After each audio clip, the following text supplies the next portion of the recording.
Hi guys, welcome to investing with धन।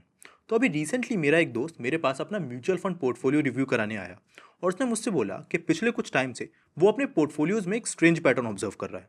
And the pattern is कि जब भी मार्केट्स पॉजिटिव रहते हैं या फिर मार्केट्स में रिकवरी आती है तो उसके अगेंस्ट उसके पोर्टफोलियो के जो फंड्स है वो उतना अच्छा बिहेव नहीं करते। But on the other hand जब मार्केट्स फॉल होते हैं या फिर किसी तरह का डाउन ट्रेंड मार्केट में आता है तो उसके फंड जो ओवरऑल कैटेगरी में डाइवर्सिफाइड है उन सारे में उसे काफ़ी बड़ा करेक्शन देखने को मिलता है। और ये जो पूरे पैटर्न है ये पिछले काफी टाइम से वो ऑब्जर्व कर रहा है। Now when you have a first look on इस पोर्टफोलियो तो आपको उसमें कोई भी प्रॉब्लम नजर नहीं आएगी और एक वेल डाइवर्सिफाइड पोर्टफोलियो आपको लगेगा, जिसमें एक उसने ईएलएसएस फंड रखा हुआ था for tax saving. Then second उसने एक स्टेबिलिटी के लिए लार्ज कैप फंड रखा हुआ था। फिर थोड़ा एक एक्सटेंसिव ग्रोथ के लिए उसने एक फ्लेक्सी कैप अपने पोर्टफोलियो में रखा हुआ था। मार्केट में अल्फा जनरेट करने के लिए एक मिड कैप और एक स्मॉल कैप फंड अपने पोर्टफोलियो में रखा हुआ था। अदर देन दिस एक लार्ज एंड मिड कैप अपने पोर्टफोलियो में रखा हुआ था फंड। इसके अलावा एक मल्टी कैप रखा हुआ था, एक गोल्ड रिलेटेड ईटीएफ या फिर म्यूचुअल फंड अपने पोर्टफोलियो में रखा हुआ था। एंड एट लास्ट उसने ग्लोबल डाइवर्सिफिकेशन के लिए भी फंड रखा हुआ था। प्लस 3 से 4 स्मॉल और मिड कैप फंड्स ऐसे भी थे जिसमें उसने फंड्स में इन्वेस्टमेंट बंद कर दी थी, बिकॉज वो जो फंड्स है वो अपनी कैटेगरी को अंडर परफॉर्म कर रहे थे। इसलिए उसमें उसने पैसा नहीं निकाला, बट जितना पैसा उसमें इन्वेस्टेड था उसने रहने दिया। अब आई एम श्योर हम में से कई सारे लोगों के पोर्टफोलियोज जो है म्यूचुअल फंड के वो कुछ इसी तरीके से देखने को मिलते हैं। और आज मैं आपको बताऊंगा कि क्यों इस तरीके का डाइवर्सिफाइड पोर्टफोलियो जो आपके अकॉर्डिंग आपको सही लग रहा है, इसमें कुछ मेजर लूप होल्स है जो कि ना ही केवल लॉन्ग टर्म में आपके रिटर्न्स को ड्रैग डाउन करते हैं, बल्कि सेम रिटर्न्स पे भी आपके जो रिस्क है उसको डबल और ट्रिपल कर देते हैं। सो आज का हमारा वीडियो काफ़ी ज़्यादा इन्फॉर्मेटिव और डेटा बैक्ड होने वाला है, जिसमें सबसे पहले मैं आपको बताऊंगा कि वो कौन से मेजर लूप होल्स हैं जिनको आपको अपने पोर्टफोलियो में अवॉइड करना है, और अगर अभी आप वो कर रहे हो तो आपको उसको तुरंत फिक्स करना है। और सेकेंडली हम ये भी बात करेंगे कि उसको फिक्स करना आपको कैसे है। सो अगेन वीडियो को एंड तक देखिएगा। और ऑल्सो अगर आपको वीडियो पसंद आए तो वीडियो को लाइक करके चैनल को सब्सक्राइब कर दीजिएगा, बिकॉज ये आपके लिए तो फ्री है बट ये हमें काफ़ी ज़्यादा मोटिवेट करता है। Now when you talk about the core problem of this portfolio, and I am sure जो गलती आप में से भी कई सारे लोग अपने पोर्टफोलियो में ऑलरेडी कर रहे होंगे, and that is having too many funds.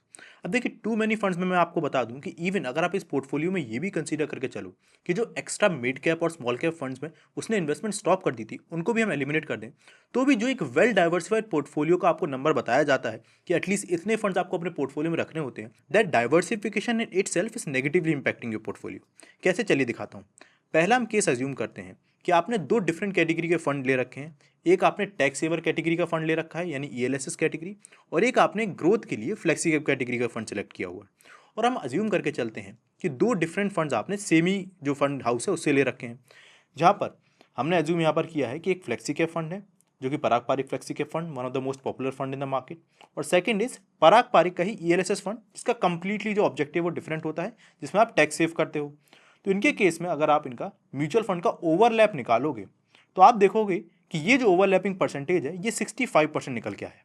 अब 65% ओवरलैपिंग परसेंटेज इतना ज़्यादा है, जहाँ पर अगर आप कंपेयर करोगे कि कितना ओवरलैपिंग परसेंटेज फंड के केस में एक्सेप्टेबल होता है, तो वो रेंज केवल 20 to 25% है।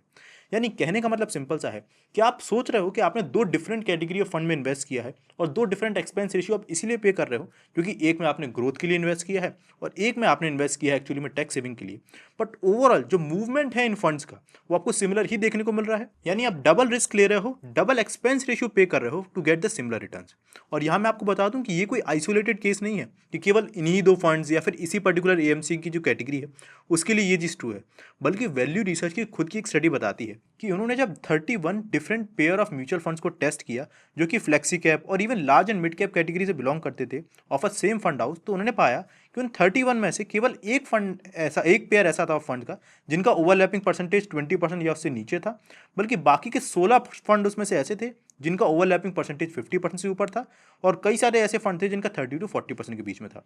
यानी अगर आप सिमिलर फंड हाउस के डिफरेंट कैटेगरी के फंड्स भी अपने पोर्टफोलियो में रखे हुए हो तो इसके काफ़ी ज़्यादा हाई चांसेस हैं कि उनका ओवरलैपिंग परसेंटेज एक्सेप्टेबल रेंज से ज़्यादा है और वो आपके पोर्टफोलियो को नेगेटिवली इंपैक्ट कर रहा है। तो अब यहाँ पर आप में से कई सारे ऐसे लोग होंगे जो कि सोच रहे होंगे कि यार मैंने अपने पोर्टफोलियोज में जो फंड्स रख रखे हैं वो डिफरेंट डिफरेंट एएमसीज के रखे हैं और कोई भी दो जो फंड्स है वो सेम एएमसी से नहीं है, तो मेरे केस में ये प्रॉब्लम नहीं आएगी, राइट।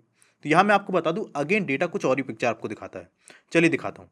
अगेन अगर आप दो different funds of different categories और डिफरेंट एएमसीज को भी आपस में कंपेयर करोगे, जैसे यहाँ पर मैंने लिया है एचडीएफसी फ्लेक्सी कैप फंड को जो कि अगेन अपनी इंडस्ट्री में one of the top performing funds में से एक है, और सेकंड मैंने लिया है लार्ज कैप इंडस्ट्री में बहुत ही पॉपुलर फंड को ICICI prudential large cap fund. अब इन दोनों ही फंड्स का अगर आप ओवरऑल देखोगे तो इनका ऑब्जेक्टिव बिल्कुल डिफरेंट है। लार्ज कैप फंड आपको स्टेबिलिटी देने के लिए होता है और फ्लेक्सी कैप में जनरली लोग पर्टिकुलरली ग्रोथ के लिए इन्वेस्ट करते हैं। अब इन दोनों ही फंड्स का अगर आप ओवरलैपिंग परसेंटेज देखोगे तो वो आपको सरप्राइजिंगली 46% का देखने को मिलेगा, जिसमें आपको इन दोनों ही फंड्स में 30 स्टॉक्स ऐसे देखने को मिलेंगे जो कॉमन है। अब इसके पीछे का रीज़न क्या है, क्योंकि एक तो बिल्कुल फ्लेक्सी कैप कैटेगरी का है और एक उसके अपोजिट फंड है। तो देखिए इसका एग्जांपल सिंपल मैं आपको रीज़न ये बताऊं कि HDFC फ्लेक्सी कैप फंड का जो AUM है वो 1 लाख करोड़ का है, जिस AUM में से वो 75% अपना जो पैसा है वो लार्ज कैप फंड्स में इन्वेस्ट करता है। अब लार्ज कैप फंड्स का अगर आप यूनिवर्स देखो तो उसमें केवल इंडिया की टॉप 100 लार्ज कैप कंपनीज आ जाती हैं, जो कि निफ्टी 100 की कंपनीज होती हैं। तो एक फंड है जो फ्लेक्सी कैप में होते हुए भी उन टॉप 100 कंपनीज में अपना 75% पैसा इन्वेस्ट कर रहा है। वही दूसरा फंड है जो कि अगेन लार्ज कैप से ही बिलोंग करता है, जो कि उन्हीं 100 कंपनी में से अपना जो होल्डिंग है उसको सिलेक्ट करेगा। तो अब यहाँ पर हो क्या रहा है, आपको लग रहा है कि आपने कंप्लीटली दो डिफरेंट ऑब्जेक्टिव से दो डिफरेंट फंड्स अपने पोर्टफोलियो में रखे हुए हैं, बट ओवरऑल उन फंड्स के केस में अलग अलग एक्सपेंस रेशियो पे करने के बावजूद जो उनका फंड्स का रिटर्न है वो भी मोरऑल सिमिलर देखने को आपको मिलेगा, और इवन जब उनमें फॉल आएगा तो सिमिलर तरीके से दोनों फंड्स फॉल भी होंगे। तो अब यहाँ पर अगर हम ये भी एज्यूम करें कि ये जो दोनों गलतियां हमने देखी in case of overlapping of funds, अगर आप ये नहीं भी कर रहे हो और आपके हर जो डिफरेंट फंड्स है वो एक दूसरे से ओवरलैपिंग में भी कंप्लीटली डिफरेंट है, तब भी if you are having too many funds in your portfolio, तो ये एक और तरीके से आपके पोर्टफोलियो पे नेगेटिवली इंपैक्ट डालता है, जहाँ पर ये आपके अच्छे जो रिटर्न्स है उनको भी नेगेट कर देगा। कैसे, चलिए एग्जांपल के थ्रू आपको दिखाता हूँ। लेट सपोज आपके पास अगर 8 to 10 डिफरेंट फंड्स है अपने पोर्टफोलियो में, हम नंबर मान के चलते हैं 8 के केस।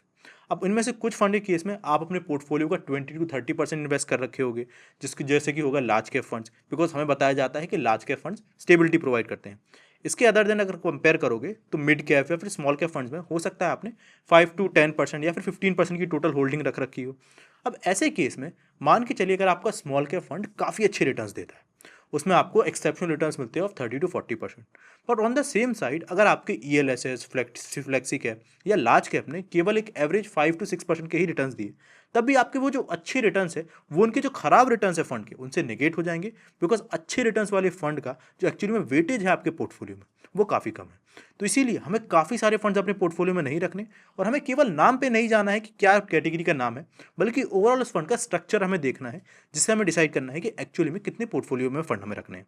अब ये कैसे हम डिसाइड करेंगे, इसके लिए हम चलते हैं अपने वीडियो के सेकंड पार्ट पे। देखिए इसमें हमारा सबसे पहला काम होना चाहिए कि हमें अपने जो नंबर ऑफ फंड्स की लिस्ट है इसको कम करना है, और केवल मैक्सिमम 3 से 4 फंड्स ही हमें अपने पोर्टफोलियो में रखने हैं।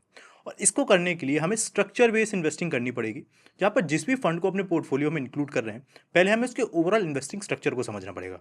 आसान शब्दों में बताता हूँ।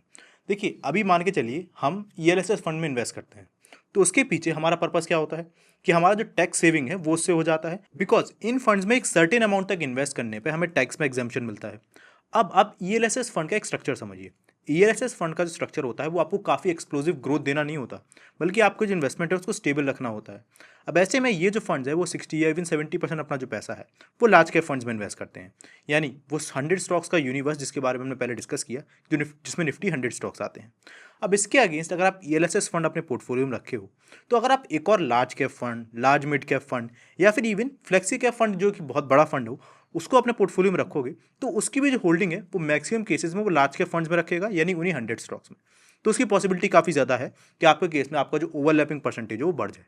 तो यानी अगर आप ELSS फंड ऑलरेडी अपने पोर्टफोलियो में रखे हुए हो, तो आपको लार्ज कैप फंड्स, काफ़ी बड़े लेवल पे फ्लेक्सी कैप फंड, और इवन आपको जो डिफरेंट फंड्स होते हैं लार्ज एंड मिड कैप जैसे, इनको रखने की ज़रूरत नहीं है। ये जो सारा काम है ये आपका एक ही फंड कर दे रहा है। अब अगर आपको फ्लेक्सी कैप फंड में इसीलिए इन्वेस्ट करना है क्योंकि आप चाहते हो लार्ज, मिड और स्मॉल कैप फंड में तीनों में ही आपका पैसा डाइवर्सिफाई हो जाए अकॉर्डिंग टू द मार्केट्स, तो उसके केस में आप मल्टी कैप फंड्स को सिलेक्ट कर सकते हो। इसके बाद आता है सेकंड चीज़। नाउ सेकंडली अज्यूम कि आपको अपने पोर्टफोलियो में कुछ ग्रोथ ओरिएंटेड फंड्स भी रखने हैं, तो इसके केस में हम मिड और स्मॉल कैप फंड्स में जाएंगे। पर इसमें भी आपको ध्यान देना है कि मिड और स्मॉल कैप का जो एलोकेशन है वो आपको एटलीस्ट इतना रखना है जो कि आपके पोर्टफोलियो का 10 to 15% हो, जिससे अगर वो आपको परफॉर्मेंस दिखाए भी तो उसका जो ओवरऑल इम्पैक्ट हो वो आपको अपने पोर्टफोलियो में देखने को मिले। यानी आप चाहो तो 15 to 20% small cap, 15 to 20% mid caps में रख सकते हो। और इवन अगर आप कॉम्बिनेशन चाहते हो दोनों का, तो उसके लिए आप फ्लेक्सी कैप की जगह आप मल्टी कैप फंड्स में जा सकते हो, बिकॉज उसमें एक स्ट्रिक्ट रूल होता है कि उसमें एटलीस्ट 25% एलोकेशन है वो स्मॉल कैप में रहेगा और एटलीस्ट 25% मिड कैप में। तो आप एक लार्ज कैप हैवी जो फंड है वो सिलेक्ट नहीं करोगे।